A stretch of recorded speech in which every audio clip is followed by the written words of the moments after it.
Good morning dear students, आप सभी का स्वागत है 12वीं इतिहास की कक्षा में।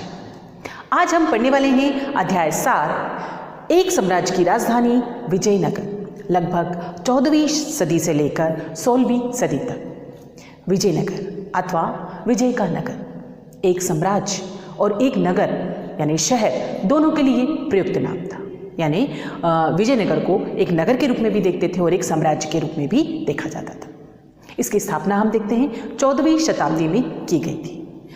अगर हम इसके क्षेत्र के अनुसार देखें तो ये उत्तर में कृष्णा नदी से लेकर प्रायद्वीप में सुदूर दक्षिण तक फैला हुआ है। मानचित्र में हम देखते हैं कृष्णा और तुंगभद्रा नदी के मध्य स्थित विजयनगर एक विशाल साम्राज्य स्थापित था।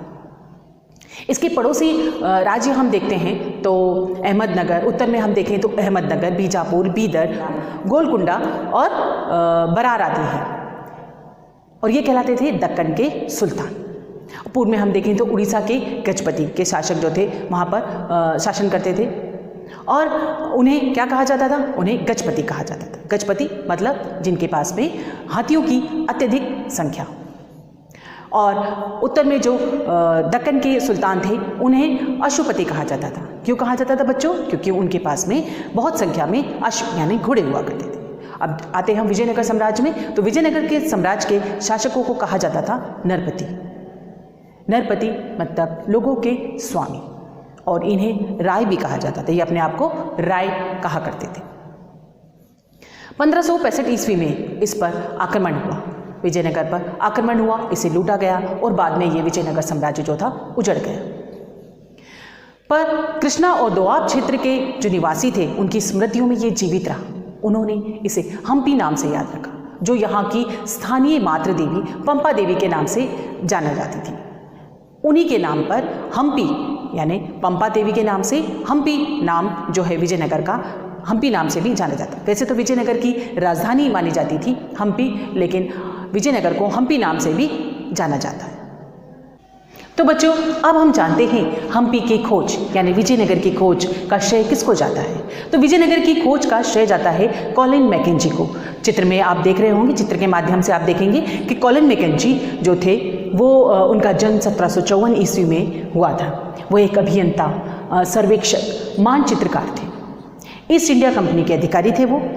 भारत में उन्होंने खोज यानी रिसर्च प्रारंभ करी और विजयनगर का पता उन्होंने सन 1800 में लगाया। यानी विजयनगर की खोज जो है सन 1800 में लगाई। सन 1815 में इन्हें भारत का सर्वेयर जनरल जो है बना दिया गया था और 1821 तक यानी अपनी मृत्यु तक ये इसी पद पर बने रहे थे। अब हम इसकी स्थापना देखते हैं। 1336 ईस्वी में विजयनगर की स्थापना की गई थी हरिहर और बुक्का नामक दो भाइयों के द्वारा। उन्होंने बहुत ही बड़ा और विशाल साम्राज्य जो है सबसे बड़ा हिंदू साम्राज्य विजयनगर स्थापित किया।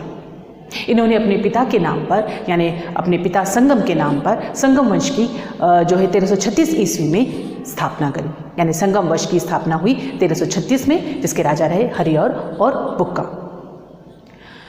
विजयनगर के अन्य शासक जो है हम देख लेते हैं। सर्वप्रथम संगम वंश जो कि 1336 ईस्वी से लेके 1485 ईस्वी तक, जिसके राजा मैंने पूर्व में बता चुकी हूँ, संगम वंश के राजा रहे हरिहर और बुक्का।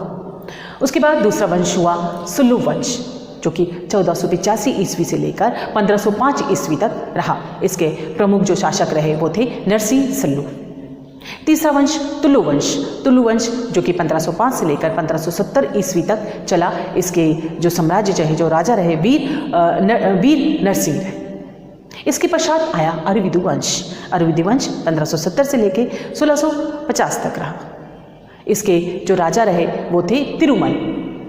विजयनगर के शासक जो अपने आप को राय कहते थे, इन्होंने अपनी उत्तरी सीमाओं के राजाओं जिसमें दक्कन के सुल्तान, इससे पूर्व मैं आपको बता चुकी हूँ बच्चों, दक्कन के सुल्तान, उड़ीसा के गजपति शासक जो थे और इनके साथ में जो है उर्वर नदी क्षेत्र दो घाटियों के दोआब क्षेत्र, दोआब क्षेत्र जो है दो नदियों के बीच यानी कौन सी दो नदियाँ?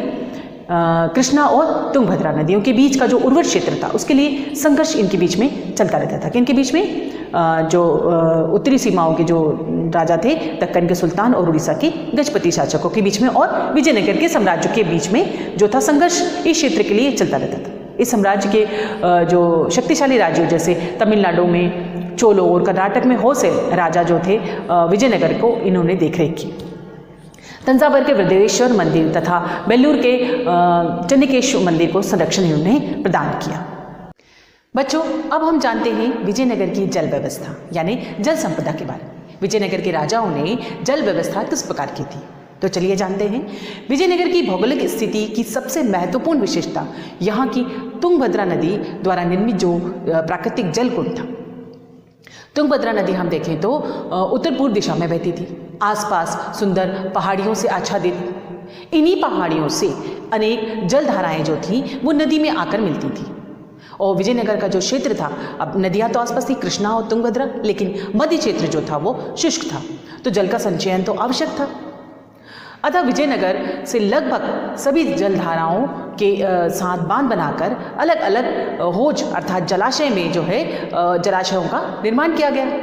और इस जलाशय के पानी से के आसपास, मतलब इसी जलाशय के जो पानी हमने यूज़ किया किसे, आसपास के खेतों की सिंचाई, और इसी में से नहर के माध्यम से हमने राजकीय केंद्र को भी जल पहुंचाया।